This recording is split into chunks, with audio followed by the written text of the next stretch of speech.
حنفی ہی بنے رہو یا جناب محمد رسول اللہ کی مان کر محمدی بن جاؤ. کوئی زور زبردستی نہیں. گالی دینا مجھے آتا نہیں، نہ میرے مدرسوں میں یہ پڑھایا گیا ہے. یہ بہت سے مولوی پڑے ہوئے ہیں گالی دینے کے لیے، وہ کبھی آئیں گے اور گالی دے کے چلے جائیں گے. یہ تو اپنی اپنی قسمت ہے اور اپنی اپنی تقدیر ہے. کسی کو مدرسوں میں گالیاں پڑھائی گئی اور کسی کو مدرسوں میں صرف دونوں پہلو بتانے کا حکم دے دیا گیا. اور اب دونوں کے درمیان ہم یہ بھی کہہ کے نہیں جا رہے کہ اسی کو مانو، ہم یہ کہہ کے جا رہے ہیں اگر ابو حنیفہ پر ایمان لائے ہو تو حنفی بنے رہو، اور محمد کی مانتے ہو تو محمدی بن جاؤ. دونوں اختیار دے کے جا رہا ہوں، جو مرضی ہے تمہاری وہ کرتے رہو. اور میرے بھائیو ایک مسئلہ نہیں ہے، ایسے ہزاروں مسئلے بھرے پڑے ہیں. اگر بیان کرنا شروع کر دوں تو آپ کی کھوپڑیاں اچھل جائیں گی. اللہ کتنے مسئلے ایسے بتا رہا ہے، کتنے مسئلے ایسے بتا رہا ہے. میرے پیارے بھائیوں میں اچھالنا نہیں چاہتا ہوں ورنہ ایسے مسئلے تو خود اچھلتے رہتے ہیں. میڈیا میں دیکھ لو، ابھی چند مہینے پہلے کی بات دیکھ لو، ہمارے اتر پردیش میں پیش آیا عمرانہ والا میٹر دیکھ لو، مظفر نگر کا عمرانہ کا میٹر دیکھ لو. سسر نے بہو کے ساتھ غلط کام کر لیا. سسر نے بہو کے ساتھ غلط کام کیا. یونیورسٹی فتویٰ دیتی ہے کہ شوہر پر حرام. پھر فتویٰ آتا ہے کہ اس عورت کو کیا کرو جو شوہر کو چھوڑ حرام ہو گیا. تو کہا صاحب یہ اسی کو دے دو جس نے ہاتھ لگایا. پنچایت کا فیصلہ دیکھو. وہ شادی شدہ سسر، اسلام اگر ہندوستان میں ہوتا تو اس آدمی کی ایک ہی سزا ہوتی کہ اس کو پتھروں سے مار مار کے قتل کر دیا جائے. جس کو اسلامی قانون میں 2 منٹ زندہ رہنے کا حق حاصل نہ ہو اس کو جوان بہو دے دو، پوری عورت دے دو. اور جو بیچارہ 4 بچوں کا باپ ہو، بیوی کا شوہر ہو، اس کی ماں ہو گئی ہے. تصور کرو میرے بھائیوں، ہم کو کچھ کہنے کی ضرورت نہیں. میرا کام تو میڈیا کر رہا ہے، میرا کام تو پیپر والے کر رہے ہیں. گالی اب ان کو دو، ہم کو گالی مت دو. یہ تو ایک مسئلہ تھا جو کسی طریقے سے الجھ کر سامنے آ گیا، اس پر لیپا پوتی ہونے لگی. ورنہ ایسے تو کروڑوں مسئلے بھرے پڑے ہیں. آپ بات کہاں کی کر رہے ہیں؟ ایک مسئلہ آ گیا. پوچھو میاں بیوی تو پوچھو، ساس اور بیوی دونوں سو رہی ہیں، ساس بھی اور بیوی بھی سو رہی ہے. میں کچھ نہیں بتاؤں گا، آپ پوچھ کے دیکھو اپنے مفتی صاحب سے. ہم رات میں بیوی کو اٹھانے جا رہے ہیں، اندھیرا ہے، دھوکے سے بیوی کو اٹھانے کے بجائے ہاتھ دھوکے سے ساس کے اوپر رکھ جائے تو کیا حکم ہے؟ دھوکے سے ساس کے اوپر رکھ جائے، یعنی کپڑے نہیں اتارے ابھی ساس کے، کچھ نہیں کیا، صرف ہاتھ مار دیا ہے، اٹھو تو ادھر آؤ کمرے میں. اس کو اپنے روم میں بلا رہے. دھوکے سے ساس پر ہاتھ پڑ جائے تو کیا حکم ہے؟ مجھے بتانے کی ضرورت نہیں، پوچھ لینا. میری بیٹی اور میری بیوی دونوں ساتھ میں سوئیں اور میں بیوی کو اٹھانے کے لیے جاؤں، دھوکے سے بیٹی پر ہاتھ پڑ جائے تو بیوی کا کیا حکم ہے؟ یہ ہم سے پوچھنے کی ضرورت نہیں، آپ پوچھ لیجئے گا. ایک مسئلہ سامنے آیا ہے تب تو آپ حیران ہو گئے. کہیں یہ مسئلے سامنے آ گئے جو ابھی کتابوں میں لکھے ہوئے، اس وقت کیا ہوگا؟ پردے میں رہنے دو، مت بتاؤ ان کو، پردے میں رہنے دو. اور ہم کو بھی بتانے کی ضرورت نہیں ہے، یہ کام میڈیا کر رہا ہے.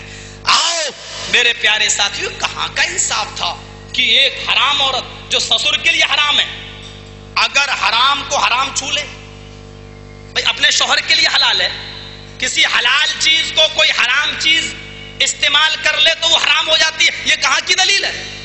میں پوچھتا ہوں، مچھلی حلال ہے، ہمارے لیے حلال ہے، اگر وہ مردہ کھا لے تو مردہ تو حرام ہوتا ہے، مردہ تو حرام ہوتا ہے. اگر وہ مردہ کھا لے تو کیا آپ یہ فتویٰ لگاؤ گے کہ وہ مچھلی حرام ہو گئی؟ آپ یہ بتاؤ، ایک بکری ہے حلال ہے، اگر وہ بکری کتیا کا دودھ پی لے دھوکے سے یا جان بوجھ کر تو کیا اس کتیا کا دودھ پینے کی وجہ سے بکری کا گوشت حرام ہو جائے گا؟ وہ بکری حلال ہی رہے گی، وہ مچھلی حلال ہی رہے گی، اس لیے کہ اس کی حلت پر کوئی اثر نہیں پڑے گا. عمرانہ شوہر کے لیے حلال تھی، وہ حلال ہی رہے گی، اس کے لیے حرام تھی، اس حرام نے اس کو استعمال کیا ہے جبرن یا کسی بھی طریقے سے، لیکن اس کی استعمال کرنے کی وجہ سے وہ اپنے شوہر کے لیے حلال ہی رہے گی، وہ حرام نہیں ہو جائے گی. جیسے مچھلی حلال رہے گی، جیسے بکری حلال رہے گی. یہ مسئلہ بالکل کھلا ہوا ہے. لا یحرم الحلال الحرام، کسی حلال چیز کو حرام چیز حرام نہیں کرتی ہے. یہ حدیث ہے مسند احمد کی، آپ پڑھ کے دیکھیے. لیکن میرے بھائیوں پڑھتے ہیں جو بخاری کو بلا عشق رسول. بخار انہیں آتا، بخاری نہیں آتی، کریں کیا؟ آؤ بات آگے نکل جائے گی، چونکہ عظمت قرآن موضوع ہے. ذرا دیکھیے قرآن کی عظمت پر. قرآن نے حیثیتیں بدلی اور ایسا ثواب کسی اور کتاب کے پڑھنے پر نہیں ہے جو قرآن کے پڑھنے پر ہے. اگر آپ ماہر ہیں پڑھنے میں تو آپ کا انجام کچھ اور ہے، اور اگر کوشش کر رہے ہیں اور اٹک اٹک کر پڑھتے ہیں تب بھی گناہ نہیں ہے. کسی اور کتاب کو پڑھو، اوم بھو بھور بھو، اس میں لکھا مہا پاپ ہے. ارے اس میں تو یہاں تک لکھا ہوا ہے کہ اگر کوئی ہری جن چھو لے وید کو تو اس کی زبان کاٹ ڈالو، ہاتھ کاٹ ڈالو. اور یہ قرآن کی عظمت دیکھو، الذی یقرأ القرآن وہو ماہر بہ مع السفرۃ الکرام بررہ، جو اس قرآن کو پڑھتا ہے اور پڑھنے میں ماہر ہے، جلدی جلدی پڑھ رہا ہے، پڑھنے میں ماہر ہے، لے سے پڑھتا ہے، قرأت سے پڑھتا ہے، مخرج سے پڑھتا ہے، ترتیل سے پڑھتا ہے، تجوید سے پڑھتا ہے، مع السفرۃ الکرام بررہ، تو وہ قیامت کے دن معزز اور بزرگ فرشتوں کے ساتھ ہوگا. مع السفرۃ الکرام بررہ، وہ معزز اور بزرگ فرشتوں کے ساتھ ہوگا. والذی یقرأ القرآن ویتتع فیہ وعلیہ شاق لہ اجران، رواہ البخاری و مسلم. یہ حدیث امام بخاری اور امام مسلم اس کو ایسی لائے. اور جو آدمی قرآن کو پڑھتا ہے لیکن وہ اٹک اٹک کر پڑھتا، ویتتع فیہ، اٹک اٹک کے پڑھ رہا، ذالک الکتاب لا ریب، جو اس طریقے سے اٹک اٹک کے پڑھ رہا ہے، وہو علیہ شاق، اور یہ اس کے اوپر مشکل ہو رہا پڑھنا، لہو اجران، تو اس آدمی کو قرآن کے پڑھنے کا دگنا ثواب دیا جائے گا، ایک محنت کرنے کا اور ایک پڑھنے کا. ایسی عظمت والی کتاب تمہیں کہاں ملے گی؟ لہو اجران، ایک تو محنت کر رہا، محنت کا ثواب الگ سے ملے گا، دوسرا پڑھ رہا ہے، پڑھنے کا ثواب بھی اس کو ملے گا. اور سنیے، وہ پڑھ رہا ذالک، تو یہ 3 بار پڑھا تو اس کو 10 نیکی ملے گی، ہر لفظ پر 1 نیکی نہیں ملے گی. ذالک، چوتھی بار صحیح ہو رہا ہے تو اس کو 40 نیکی ملے گی، کیونکہ اس لیے کہ اس نے کوشش کی ہے، اس نے محنت کی ہے، محنت کا بھی ثواب مل رہا ہے اور پڑھنے کا بھی ثواب مل رہا ہے. ایسی کتاب میرے بھائیو ہمیں اور آپ کو کہاں نصیب ہوگی؟ آئیے ذرا قرآن کی عظمت پر اللہ کے نبی جناب محمد رسول اللہ کی وہ حدیث بھی سنیے جس کو امام ترمذی نقل کرتے ہیں. من قرأ حرفا من کتاب اللہ، من قرأ حرفا من کتاب اللہ فلہ حسنۃ والحسنۃ بعشر امثالها ولا اقول الف لام میم حرف ولكن الف حرف ولام حرف ومیم حرف، رواہ الترمذی فی کتاب التفسیر. اس حدیث کو امام ترمذی کتاب التفسیر کے اندر لائیں، ذرا دیکھیے گا ثواب کیا ہے. اللہ کے نبی فرماتے ہیں جس نے قرآن اللہ کی کتاب میں سے ایک بھی حرف پڑھ لیا، اللہ کی کتاب میں سے ایک بھی حرف پڑھا، فَلَهُ حَسَنَةٌ، اس کے لیے ایک نیکی ہے. اور وہ نیکی کتنی بڑی ہے؟ وہ نیکی درجے کے اعتبار سے کیسی ہے؟ وَالْحَسَنَةُ بِعَشْرِ أَمْثَالِهَا، وہ 10 گنا زیادہ ہے، یعنی ایک نیکی ملے گی جس کا ثواب 10 کے برابر ملے گا، یعنی وہ ایک نیکی نہیں ہوگی، وہ 10 نیکی ہوگی. فلاح حسناتن، اس کے لیے خوبی ایک اچھائی ایک نیکی ہے اور وہ 10 گنا زیادہ ہے، یعنی ایک حرف پر 10 نیکی ملے گی. ولا اقول الف لام میم حرف، میں تم سے یہ نہیں کہتا ہوں الف لام میم ایک حرف ہے. اللہ کے نبی فرماتے ہیں میں تم سے یہ نہیں کہتا ہوں کہ الف لام میم ایک حرف ہے، ولکن الف حرف، الف ایک حرف ہے، لام حرف، لام دوسرا حرف ہے، ومیم حرف، اور میم ایک اور تیسرا حرف ہے. یعنی جس نے الف لام میم پڑھا اس کو 30 نیکی ملے گی، الف کی 10، لام کی 10، میم کی 10. میرے بھائیو اتنا ثواب آپ مجھے بتاؤ کہ کون سی کتاب بتا رہی ہے؟ کیوں؟ کتاب حیثیت بدل رہی ہے، کتاب نقطے بتا رہی ہے. قرآن مکہ میں نازل ہوا ام القرآن، قرآن مہینہ رمضان میں نازل ہوا سید الشہور لیلۃ القدر میں ہوا تو وہ 1000 مہینوں کی عبادت سے زیادہ بہتر. اور سنیے یہ قرآن اللہ نے جبرائیل کو دیا تو سید الملائکہ فرشتوں کے سردار، اور محمد رسول اللہ پر اتارا تو رحمت للعالمین اور سید الانبیاء سارے انبیاء کے سردار. اور سنیے یہ قرآن اللہ نے جس امت پر نازل کیا وہ امت کنتم خیر امت اخرجت للناس، تم سب سے بہتر ہو. خیر کس کو کہتے ہیں؟ اس میں تفضیل ہے، خیر سب سے بہتر. دیکھیے اس میں تفضیل کا معنی یہ ہوتا ہے کہ اس سے زیادہ بہتر کوئی نہ ہو یا اس سے زیادہ بڑھ کر کوئی نہ ہو. جیسے اللہ اکبر، اللہ اکبر، اکبر اس میں تفضیل ہے، اللہ سب سے بڑا ہے. اکبر اس میں تفضیل ہے، سب سے بڑا. کبیر مانی بڑا، کبورا یکبرو کبرن، اس سے فاعل آتا ہے کبیر. کبیر کے معنی ہوتے جو سب سے بڑا ہو. اکبر کے معنی، اکبر اس میں تفضیل ہے، اکبر کے معنی ہوتے جو سب سے بڑا، اس سے بڑا کوئی نہ ہو. اللہ اکبر، اللہ سب سے بڑا، یعنی اس سے بڑا کوئی چیز کوئی ہے ہی نہیں. خیر بھی اس میں تفضیل ہے، سب سے بہتر، یعنی اس سے بہتر کوئی چیز ہو ہی نہیں. حی علی الصلاۃ حی علی الفلاح، فجر کی اذان ہو رہی ہے، تم سو رہے ہو، یا اللہ یہ نیند ہے، فجر کی اذان ہو رہی ہے، چلو یار کون جائے نماز پڑھنے. ابھی آپ کی آنکھ کھلی، اذان سن کر پھر سو گئے. ارے یار نیند تو اتنی اچھی چیز، اتنی اچھی نعمت، یہ پوری ہو جائے. ابھی تم نیند کو اچھا سمجھ ہی رہے تھے کہ مؤذن کی آواز تمہارے کانوں میں گئی، الصلاۃ خیر من النوم. اے نیند کو اچھا سمجھنے والے، خیر من النوم، یہ نماز نیند سے بھی زیادہ بہتر ہے. خیر کا معنی اس سے بہتر کوئی چیز نہ ہو، یعنی اس وقت نماز سے زیادہ بہتر کوئی چیز نہیں ہے. کنتم خیر امت، یا خیر کا لفظ آ رہا ہے. اے مسلمانوں تم سب سے بہتر امت ہو، یعنی امتوں میں تم سے بہتر کوئی ہے ہی نہیں. لیکن آج سب سے زیادہ ذلیل بھی آج ہم ہیں. یوشک الامم ان تدع علیکم کما تدع لاکلۃ الی قصتها. اے لوگوں ایک ایسا زمانہ تمہارے اوپر آ جائے گا کہ بھوکے لوگ جس طریقے سے دسترخوانوں کے اوپر ٹوٹ پڑتے ہیں، ایک دن تمہارے اوپر ٹوٹ پڑیں گے. صحابہ نے سوال کیا، اللہ کے نبی کیا اس وقت تعداد میں ہم کم ہوں گے؟ کہا نہیں، بلکہ اس وقت تعداد میں تم بہت زیادہ ہوگے، لیکن تمہارے اندر وہن بیماری پیدا ہو جائے گی. صحابہ نے کہا اللہ کے نبی بیماری کیا ہے؟ آپ نے فرمایا حب الدنیا و کراہیت الموت، تمہارے اندر دنیا کی محبت اور موت کی ناپسندیدگی پیدا ہو جائے گی. دنیا کی محبت تمہارے اندر پیدا ہو جائے گی، دنیا کی محبت. آج مسلمان دنیا کی محبت میں بیچارہ پاگل ہو گیا. دنیا کی محبت. اللہ کے نبی صلی اللہ علیہ وسلم کے پاس مال غنیمت آیا، ایک مسجد کے اندر آپ بیٹھے ہوئے ہیں اور حضرت عائشہ ذرا اپنے حجرے کا پردہ ہٹا کر دیکھ رہی ہیں. اللہ کے نبی دونوں ہاتھوں سے لپ بھر بھر کے مال غنیمت بانٹتے جا رہے ہیں، آپ کی آنکھوں سے آنسو ہیں. صحابہ نے کہا اللہ کے نبی اس مال غنیمت کو بانٹتے ہوئے آپ کی آنکھوں میں آنسو کیوں آ رہے ہیں؟ اللہ کے نبی فرماتے ہیں اے لوگوں، آج یہ مال کی تقسیم ہونے کا اعلان ہوا، میں نے دیکھا فجر کی نماز میں تلاتل تم بھر گئے ہو، تل رکھنے کی جگہ نہیں ہے.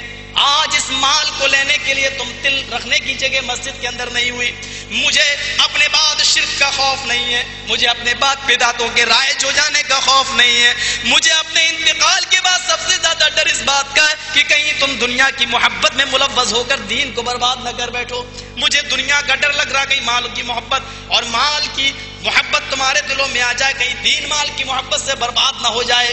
حضرت عائشہ سوچ رہی ہیں کہ آج 15 دن سے میرے گھر میں چولہا نہیں جلا، اللہ کے نبی مال تقسیم کر رہے ہیں، آج میرے گھر میں بھی چولہا جلے گا، اللہ کے نبی بھی تھوڑا سا مال لے کر آئیں گے، آج 15-20 دن کے بعد میرے گھر میں بھی چولہا جلے گا.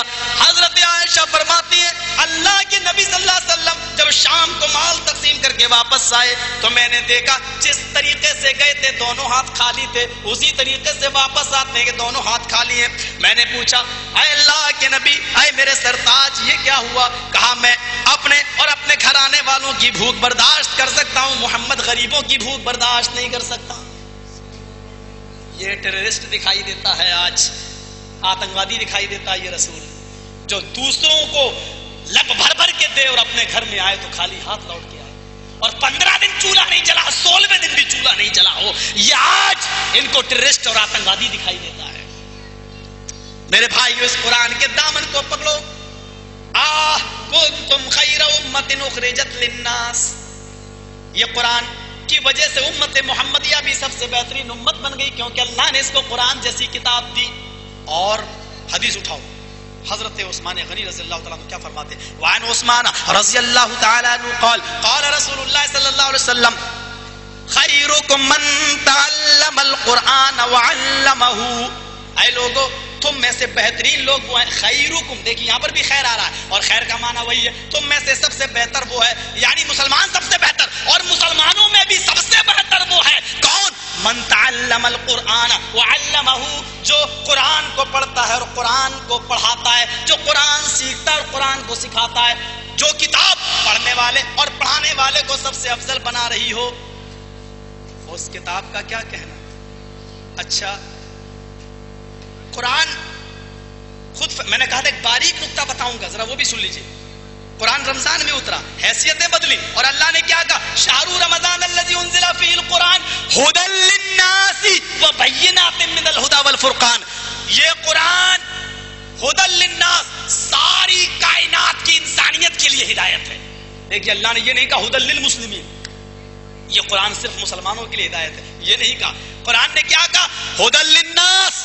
اور اگر میں اپنے اہل حدیث عالموں کو نہیں کہہ رہا ہوں، یہاں سارے حافظ ہر مسلک کے ہوں گے، اللہ تعالیٰ اور مزید حافظ قرآن پیدا فرمائے گا۔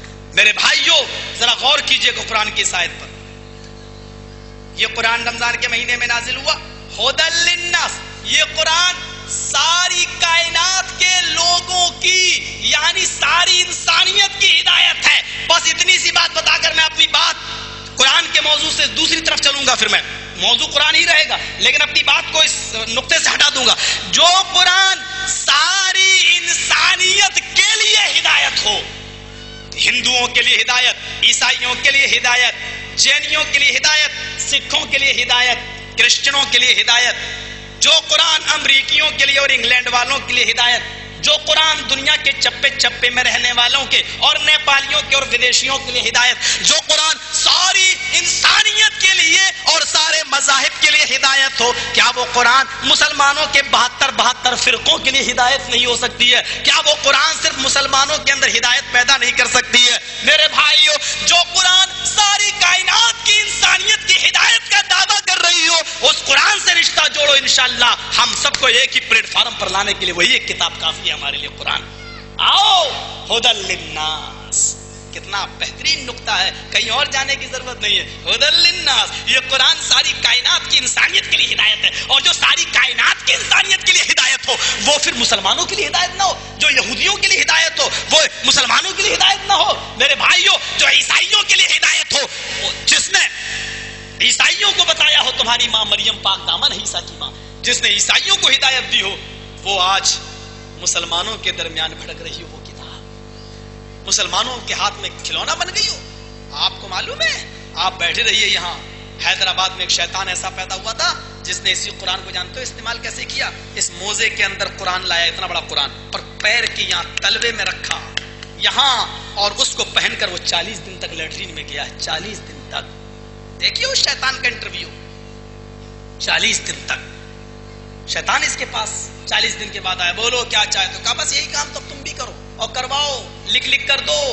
پیشاب سے قرآن کیا، اب قرآن اسی لیے رہ گیا صاحب، چل تو سچا کہ میں سچا، چل اٹھا لے مسجد میں قرآن، تو اٹھا لے میں اٹھا لیتا ہوں۔ اب قرآن اس لیے رہ گیا ہے، اب قرآن بس اس لیے رہ گیا ہے، چرسیا گانجھا استعمال کرتے رہو، گرو گھنٹال کی طرح لٹکائے رہو۔ ایک سے پوچھا، میں نے کہا یار یہ تعویذ ہے، قرآن کیا ہے، تم لیٹرین میں لے جاتے؟ بولا کپڑے کے اندر ہے۔ ہم نے کہا اندر ہے تو؟ بولا اس کا اثر باہر تھوڑی ہوگا، لیٹرین میں لے جانے میں کوئی حرج نہیں۔ ہم نے کہا جب قرآن کپڑے کے اندر ہے اور اس کا اثر باہر نہیں ہوگا تو تیرے جسم پر کیسے ہو جائے گا؟ بولا تم وہابی ہو کیا؟ میں نے کہا کیوں؟ کہا ایسی باتیں تو 24 نمبر ہی کرتے ہیں۔ یہ دیکھو یہ حالت ہے۔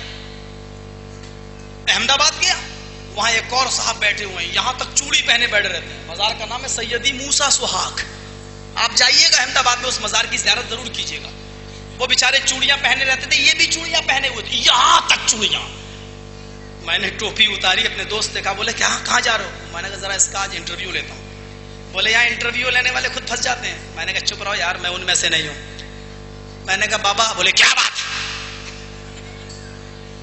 میں نے کہا بابا میرا ایک لڑکا پیدا ہوا، اس کا نام رکھنا چاہتا ہوں، حالانکہ اس وقت شادی نہیں ہوئی تھی۔ بولا کیا؟ اچھا بیٹھو، 51 روپے پہلے رکھو۔ میں نے کہا نام پسند آئے گا تو دوں گا۔ بولے میرے پاس نام پسند آنے کا سوال ہی پیدا نہیں ہوتا۔ میں نے کہا اچھا ٹھیک ہے، تو میں بھی آپ کو دے دوں گا 51 روپے۔ تو کہنے لگا یہ بتاؤ کہ گرم نام بتاؤں یا ٹھنڈا؟ میں بھی چکر میں پڑ گیا یار, انٹرویو لینے آیا تھا, یہ تو میرا انٹرویو لے رہا ہے. کہنے لگا گرم نام بتاؤں یا ٹھنڈا؟ میں نے کہا کہ کیا مطلب؟ بولا نون سے بتاؤں گا تو لڑکا ٹھنڈے مزاج کا ہوگا, اور میم سے نام بتاؤں گا تو لڑکا گرم مزاج کا ہوگا. میں نے کہا کیا مطلب؟ بولا جیسے میم سے مزمل, میم سے محسن, اگر یہ سب نام بتاؤں گا تو لڑکا گرم مزاج کا ہوگا, بہت جلدی غصہ آئے گا اس کو بات بات پر. اور نون سے بتاؤں گا جیسے ندیم, نسیم, تو اس کو غصہ نہیں آئے گا, وہ ٹھنڈے مزاج کا ہوگا. میں نے کہا ایک بار بتاؤ, میرے نبی کا نام تھا محمد, وہ میم سے شروع ہوا, وہ تو گرم مزاج کے تو نہیں تھے. بولا تم بھی 24 نمبر ہی لگ رہے, بھاگ چلو چلو, ایسے ہی بولا تم 24 نمبر ہی, بھابھی چلو. میں نے کیوں؟ بولا ایسی بات ہے تو وہی کرتے. یعنی سوال کرنا غضب ہے, سوال نہ کرو, سوال کر لیا تو وہابی. بس یہ جو بتائیں اس کو مان لو. سمم بکم عمیٌ, اندھے لنگڑے لولے بہرے ہو کے مان کے چلے. ہاں صاحب, بس آپ نے جو کچھ کہا. چاند ہو گیا, خود 70 سال کا رکھا, دیکھ نہیں پا رہا, چاند ہو گیا, بنا لو. یہ ہو گئی چاند, 70 سال کا دیکھ نہیں پا رہا, ہاں چاند کلید ہوگی, بس مان لو اس کی بات. میرے بھائیوں, قرآن بار بار توفیق حکم دے رہا, لعلکم تتفکرون, کاش تم غور کرتے, تدبرون, تم قرآن میں تدبر کرو. قرآن بار بار کہہ رہا تم فکر کرو, اس کے اندر سوچو سمجھو. قرآن کے اندر غور کرنے کا حکم دے رہا ہے. اور صحابہ تحقیق کرتے تھے. دیکھیے حدیث پڑھ دوں, کل پڑھوں گا انشاءاللہ, آج چھوڑ دیتا ہوں عظمت قرآن پہ. قرآن سفارشی بن کر آئے گا, قرآن سفارشی ہوگا قیامت کے دن. یہ قرآن جو پڑھے گا اس کی سفارش ہوگی, جو نہیں پڑھے گا وہ نہیں. آپ نے فرمایا اے لوگو تم قرآن پڑھا کرو, اقرؤوا القرآن فإنه یأتی یوم القیامت شفیعا لأصحابہ. اے لوگو تم قرآن کی تلاوت زیادہ سے زیادہ کیا کرو, اس لیے کہ یہ قیامت کے دن اپنے پڑھنے والے کی سفارش کرے گا. اے اللہ, اس آدمی کو میں نے رات میں قرآن پڑھایا تھا, رات میں سونے سے روک دیا تھا, یہ میری تلاوت کیا کرتا تھا, یہ مجھے پڑھا کرتا تھا. اے اللہ آج اس کو جہنم میں نہیں بھیج. اے اللہ آج میں گواہی دیتا ہوں, اس نے رات بھر مجھے جاگ جاگ کے پڑھا, تو اس کو بخشش فرما دے, تو اس کی مغفرت فرما دے. شفیعا لاصحابہ, بخاری شریف کی حدیث ہے کہ وہ مسلم کے الفاظ ہے کہ اپنے پڑھنے والے کی سفارش کرے گا قیامت کے دن. ایک زبردست واقعہ سناؤں آپ. یہ واقعہ امام مسلم اپنی مسلم کے اندر لاتے ہیں, اور فتح الباری میں امام حضرت حافظ احمد ابن حجر اسقلانی نے بخاری کی شرح میں نقل کیا ہے. یہ واقعہ بڑا دلچسپ ہے, آپ نے نام سنا ہوگا, نہ سنا ہو تو سن لیجئے. دیکھیے قرآن کی عظمت نے ایک غلام کو کس حیثیت سے درجے میں بلند کر دیا ہے. حضرت عبد النافع ابن عبد الحارث الخزائی, یہ نام ہے, نافع ابن عبد الحارث الخزائی. حضرت عمر فاروق نے ان کو مکہ کا گورنر بنا دیا. حضرت عمر فاروق رضی اللہ تعالیٰ عنہ نے ان کو مکے کا گورنر بنایا,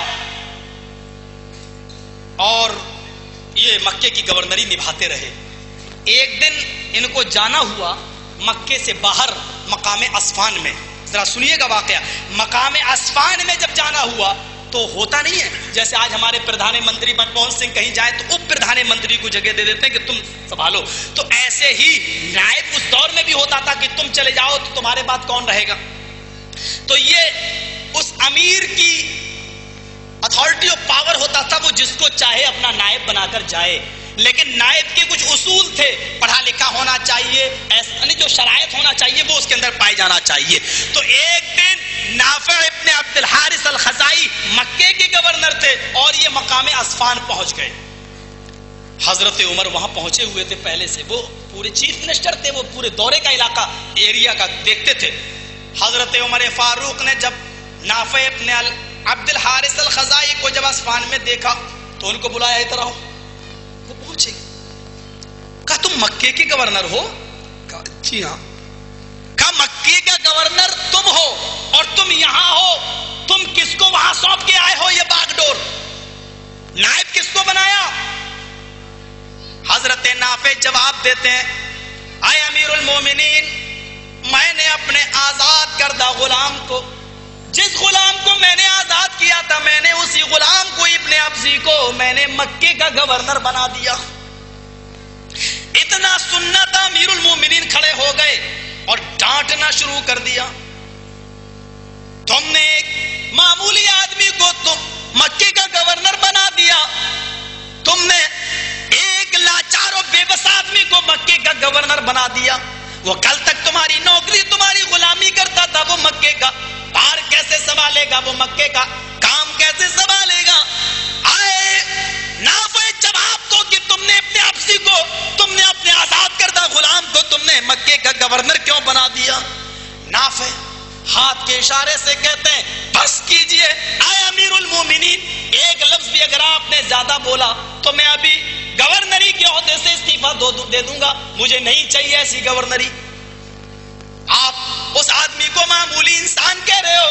اے امیر المومنین، آپ کو نہیں معلوم کہ میں نے ابن ابزی کو، اپنے آزاد کردہ غلام کو میں نے مکے کا گورنر کیوں بنایا؟ حضرت عمر کہتے ہیں وجہ بتاؤ ورنہ گورنری کی ڈگری واپس کرو. پہلے ریزن بتاؤ، وجہ بتاؤ کیوں بنایا، ورنہ گورنری کی ڈگری واپس کرو.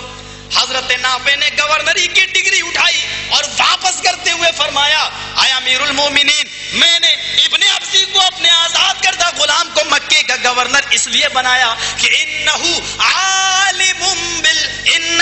قاری لکتاب اللہ وعالم بالفرائض. مسلم کے الفاظ ہیں کہ اس لیے بنایا کہ وہ اللہ کی کتاب قرآن کا بہترین پڑھنے والا ہے، وہ قرآن کی تلاوت کرنے والا ہے. اللہ کی کتاب کو، قرآن کو اس سے زیادہ خوش الحان کوئی پڑھنے والا نہیں ہے. وہ عالم بالفرائض، اور فرائض کا وہ بہترین جانکار ہے. فرائض یعنی زمین اور جائیداد کا بٹوارا، دادا کو کتنا، پوتے کو کتنا، بیٹے کو کتنا، بیٹی کو کتنا، پوتی کو، یہ سارے حقوق کتنے، اس کا بہترین جانکار ہے فرائض کا.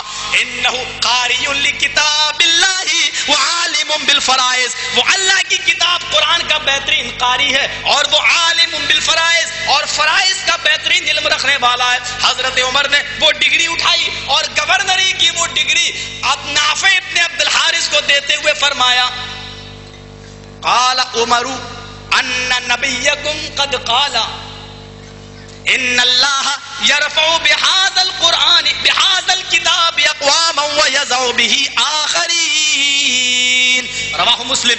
امام مسلم اس حدیث کو لاتے ہیں کہ حضرت عبداللہ، حضرت عمر فاروق نے اس کو پیش کر دیا اور کہا کہ نہیں، میں نے تمہارے رسول سے سنا ہے ان نبیکم قد قال، تمہارے نبی فرما چکے ہیں کہ ان اللہ یرفع بهذا الکتاب، اللہ اسی قرآن کی وجہ سے، اسی کتاب کی وجہ سے، یرفع بهذا الکتاب اقواما ويضع بآخرین، کسی کو اٹھاتا ہے اور اسی کتاب کو چھوڑ دینے کی وجہ سے کسی قوم کو ذلیل کر دیتا ہے.